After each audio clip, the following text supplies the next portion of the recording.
Assalamualaikum warahmatullahi wabarakatuh. Kami dari kelompok 11 akan menampilkan presentasi yang berjudul Isu Terbaru Akuntansi Manajemen CSR Manajemen Laba. Nama anggota kelompok 11 yaitu terdiri dari yang pertama ada Rahmatika Sari Azima yang bernim 053 dan saya sendiri Fitratul Muna bernim 106 dan yang ketiga ada Adina Asyiatur Rohmah yang bernim 159. Pengertian CSR, Corporate Social Responsibility disingkat dengan CSR, terdiri dari tiga kata, yaitu corporate yang artinya perusahaan besar, sosial yang artinya masyarakat, dan responsibility yang artinya pertanggungjawaban. Sehingga CSR merupakan pertanggungjawaban perusahaan besar terhadap masyarakat sekitar perusahaan beroperasi.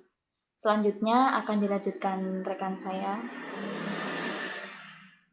Selanjutnya ada jenis-jenis CSR, yaitu yang pertama program lingkungan. Perusahaan dalam menjalankan kegiatan produksinya tentu saja akan menghasilkan limbah yang akan berdampak pada lingkungan. Yang kedua, praktek kerja. Salah satu bentuk tanggung jawab perusahaan terhadap masyarakat sekitar adalah menyerap tenaga kerja. Yang ketiga, filantropi. Perusahaan dapat melaksanakan CSR dalam bentuk filantropi, yaitu mengucurkan dana untuk bantuan sosial. Yang keempat, sukarelawan. Perusahaan dapat menjadi sukarelawan, yaitu membantu tanpa pamrih. Next. Selanjutnya, yaitu manfaat CSR. Yang pertama yaitu bagi perusahaan. Di antaranya, perusahaan mendapatkan citra yang positif dari masyarakat luas. Yang kedua, perusahaan lebih mudah memperoleh akses terhadap modal. Yang ketiga, perusahaan dapat memperkuat brand. Lalu selanjutnya yaitu ada bagi masyarakat. Yang pertama yaitu menyerap tenaga kerja. Yang kedua, meningkatkan kualitas hidup dan kesejahteraan masyarakat sekitar. Yang ketiga yaitu ada bagi lingkungan. Yang pertama, mencegah eksploitasi berlebihan atas sumber daya alam. Yang kedua, menjaga kualitas lingkungan dengan menekan tingkat polusi. Lalu yang terakhir ada bagi negara. Yang pertama, mencegah malapraktik bisnis seperti penyuapan pada aparat negara atau aparat hukum yang memicu tingginya korupsi. Yang kedua, negara memperoleh pendapatan dari pajak yang wajar. Selanjutnya akan dijelaskan oleh rekan saya. Selanjutnya ada faktor-faktor pendorong terjadinya manajemen laba. Itu ada 6. Yang pertama, motivasi bonus, yaitu investor akan memberikan sejumlah intensif dan bonus sebagai feedback atau evaluasi atas kinerja manajer dalam menjalankan operasional perusahaan. Yang kedua, motivasi utang, yaitu manajer harus menunjukkan performa yang baik dari perusahaannya untuk mendapatkan pinjaman dari kreditor.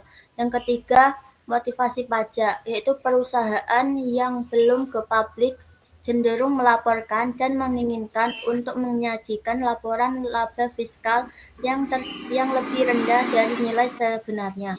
Yang keempat, motivasi Intel Public Offering atau IPO. Perusahaan yang akan go public akan melakukan penawaran saham perdananya ke publik untuk Intellectual Public Offering atau IPO untuk memperoleh tambahan modal usaha dari calon investor sehingga manajer akan melakukan manajemen laba untuk menunjukkan kinerja perusahaan yang bagus. Yang kelima, motivasi penggantian direksi.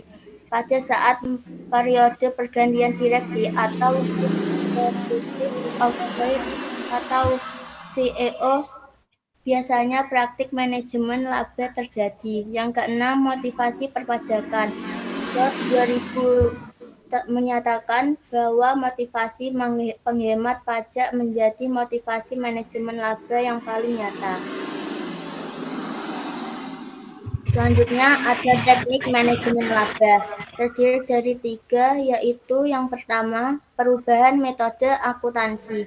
Memberikan kesempatan pada manajemen untuk mencatat suatu transaksi tertentu dengan cara berbeda.